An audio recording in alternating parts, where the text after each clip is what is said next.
It's Mark and Pete. Welcome to the show. More colourful conversations with Mark and Pete. This is the programme where businessman Mark and clergyman Pete debate a key topic. And the topic that we're going to ask today is, are we playing at being God?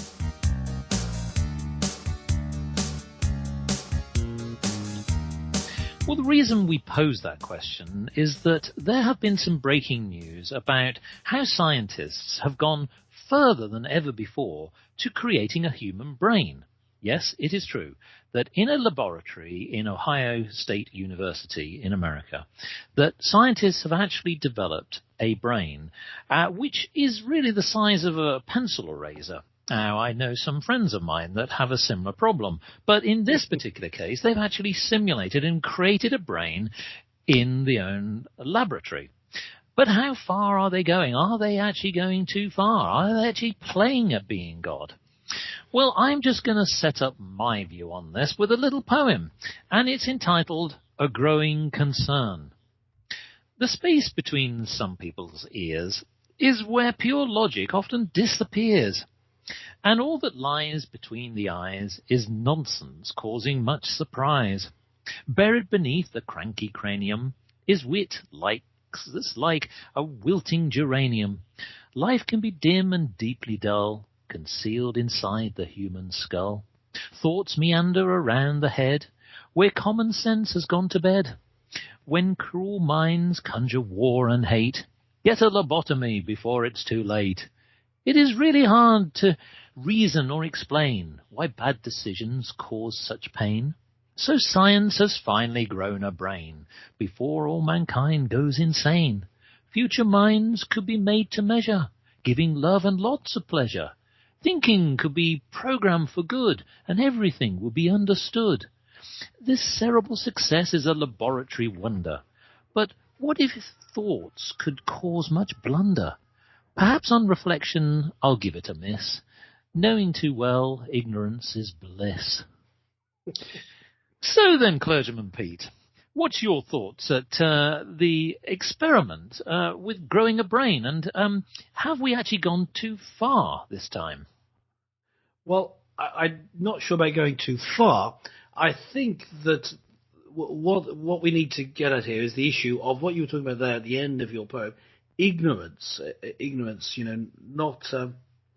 not knowing and understanding enough about something, even though you may have the skills to do it. We can liken this to someone having the skill, to handle a gun, but maybe not having the wisdom, being ignorant of how to rightly use it. Yeah. And if you give someone a gun, they can easily cause a lot of harm simply because they don't know which way to point it, but they may be expert at actually firing it and putting it together and cleaning it. So in the same way as handling a gun, you need to handle scientific skills, abilities. The problem is not whether this particular idea of having a brain has gone over some sort of line where you shouldn't tread, but what overall direction are we going in? What are we trying to achieve? Correct. By producing a human brain? Are we trying to create humans? I mean, is that the ultimate aim? To create humans for ourselves because we don't like the ones that occur naturally? Playing God. In the same way as if you were to give people the choice once they once they've got pregnant. I say people, it's generally women, but once women have got pregnant, giving them the choice of whether they're going to have a male or female, and then through genetic engineering, whether they have blue eyes or brown eyes, etc., etc. Now, in general, when ethical committees, committees on ethics, not committees that are ethical, you get what I mean?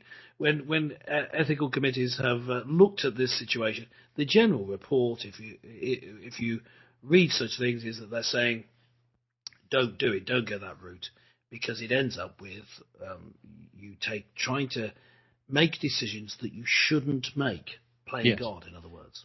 Yes, I mean, the question here is that, is mankind going too far to be a creator? Interestingly, the scientists themselves think that actually they're not, because what they're doing is they're doing something of good. They are investigating things like diseases, such as, in this particular case with the brain, that there are problems with things like Alzheimer's. And all that is good, and there's no question that the more we can identify the problems in that area, the better.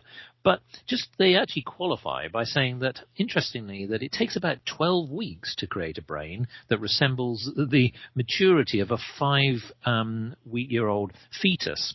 However, this is the point that they then make, is that to go further, they would require a network of blood vessels that the team would need for it to be sort of working on its own. So effectively, they then need to create an artificial heart to make the brain live. So the next question is, does that mean that they then need to create an arm and a leg and so on? Are we almost creating Frankensteins here? Could we have a man that has 3 legs that could run faster, or maybe with 5 arms or 8 arms? Who knows? I mean, where does it end?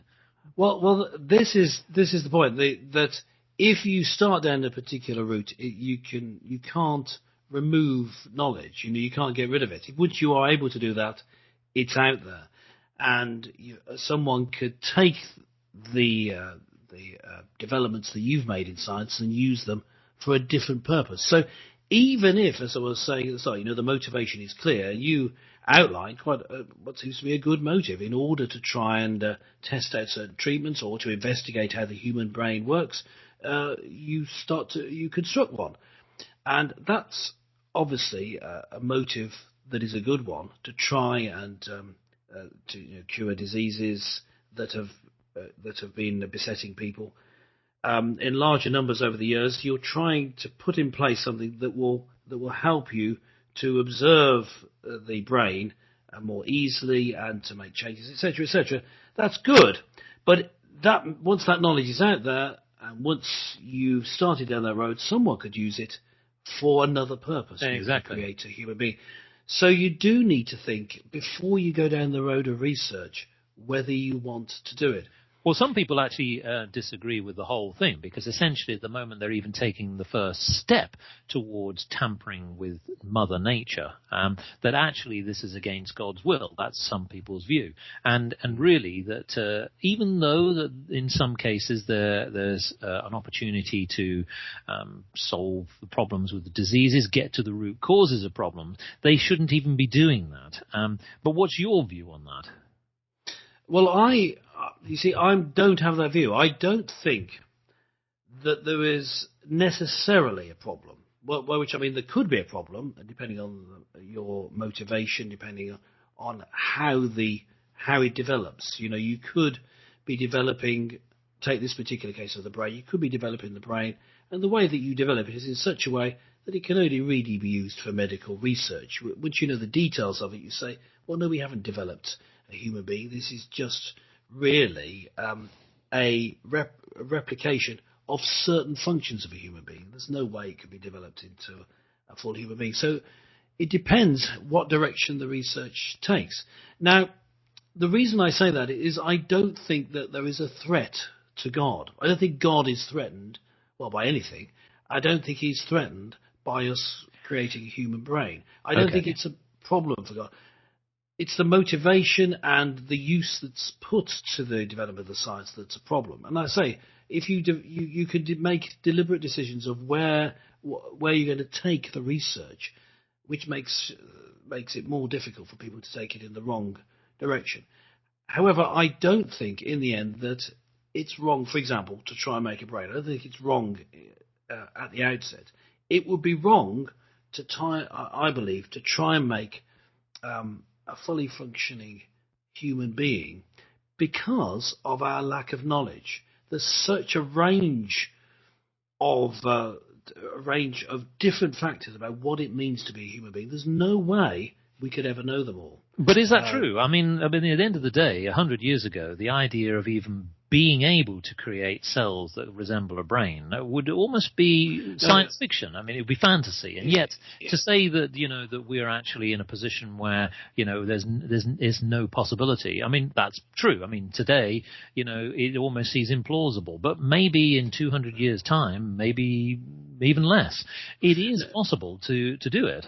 No, but that wasn't my point. My point was we lack the understanding of all that it means to be a human being. So, for example, we take a human being today and we try and explain why it is they think as they do, why it is they behave as they do, how we want people to be happy.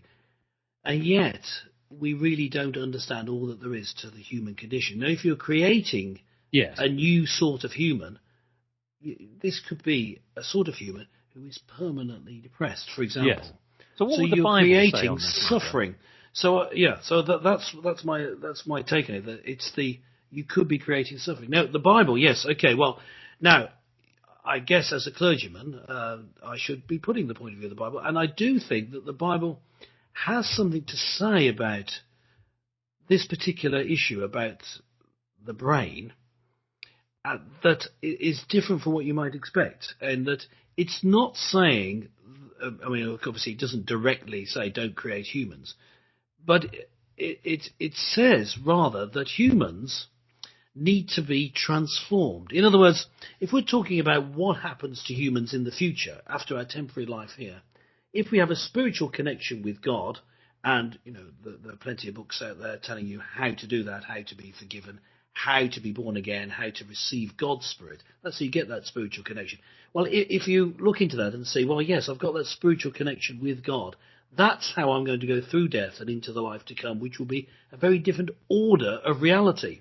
So making a human now doesn't have anything to do with the life to come or eternal life.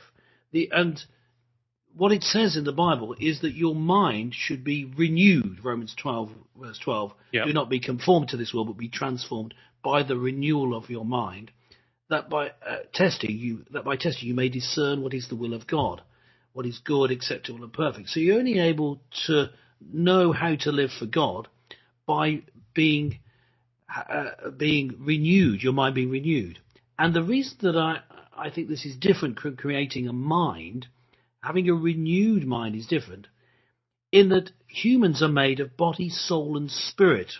Now, there is a verse in the Bible which puts this very directly, 1 Corinthians 5:23. It's a blessing on people, in which the writer says, may your spirit, soul, and body be preserved complete without blame at the coming of our Lord Jesus Christ. In other words, when Jesus returns to raise those who have died physically, he's going to raise body, soul, and spirit. Now, soul in the Bible is the equivalent, usually it means the equivalent, of what we call mind. Yes. Soul comes from the Greek psyche, for which we get the word psychology and all those sort of words, related words. So, in creating a brain, you could well create a mind within it, if it's a functioning brain. That's another step, but yes, you could. The brain and mind aren't equivalent, but there could be a mind within the brain. And you could conceivably, as you were talking about, by creating blood vessels, etc., create a body. But you cannot create a spirit, because the spiritual world is a different dimension entirely. And that's the one that you need in order to go into the world to come. So I don't think it has eternal ramifications. I don't think it's in any way threatening to God. I think we need to be very careful about it, but I don't think it's of the earth-shattering importance that we sometimes think from a religious perspective, because there is no spiritual dimension to it. Yes. Well, I mean, that's as a viewpoint. I guess my question, taking another standpoint on this, is that whilst I think that some people may have some concern about what happens in a laboratory, I mean, the idea that, of course, we're not just talking about mankind. Of course, there are animals and species. I mean, we've already cloned a sheep, with Dolly the sheep. I mean, that's already happened. I guess the question is that the closer that mankind gets to simulating a being, whether that's an animal, whether that's a person, a human being, is it just conceivable that we may be able to replicate a human being where it does have a soul, or is that something that's just not even plausible? Oh, here you're using the soul in the other sense, which it is sometimes used to really mean the equivalent of soul and of your spirit and your soul. Soul and spirit. Yes. You're sort of using it. It is used like that in the Bible, and people often use it that way to be what makes you. Correct. Excluding the body. Yeah. Well, is it possible? Well, I don't see how it can be, because if you take the Bible's record as being true, what you see is that connection with God, making you spiritually alive, only happens when you have the connection with God through Jesus Christ. So it wouldn't be possible for humans to do it. However, here's an interesting point. Other things that we say that God has done indirectly are done through human agents, including the writing of the Bible, inspired by humans. Why shouldn't humans be made by humans under God's blessing? That's a question I'd like to put. Is it possible to make a good human who is aware of that something's missing, like as we pointed out, he's not spiritually alive, there's something missing in his life, just as humans who are around now feel, and then turn and believe in Jesus Christ to be saved? Well, I think that's a valid point, but I'm going to give you my viewpoint on this matter. So I know that some people are somewhat nervous at the idea of experimentation, and there are a number of reasons for this. Is that essentially, as I coined in before, the idea of creating a Frankenstein could be very unfortunate, especially if the creature in question might actually survive, and then of course maybe not actually live a fulfilling life. But I think it all comes down to the point of intent. If you are actually creating a living entity which is there for the point of all good of all mankind and all of Mother Nature, I think that that's fine. And I think that the more advanced science and technology you can get, the better. However, if of course it's used to perhaps use for adverse purposes, whether it's to replace limbs or brains or whatever, because in war people suffer. But really all you're doing is you're creating a machine, essentially, for conflict. That's bad. So I think it always comes down to the point of intent. Would you agree? Yeah, yes, I do agree with that. And as I say, I don't have the same problem with it that is often expressed by the phrase playing God. I think that there's no problem for God of people using their expertise. He has more expertise than all of them. He understands all the science. So the question then comes, as you were saying, that what use do you put the knowledge and skills that you have, and what measures you put in place to prevent it being used for the wrong purposes? Yes. As you say, we've had this come up with different areas of science, and always it's possible to use science either for good or for evil. The scientific development in and of itself is neutral. Yes. Well, listeners, Pete has given you a question. So come on, let's stretch your brains and ask you, what do you think on this subject? Are you for the idea of experiment? Do you think we're playing God? Or perhaps we're not. We're never going to be in that situation. Why not drop us a line on www.markandpete.com and let us know? So join us again for another topical topic with Businessman Mark and Clergyman Pete.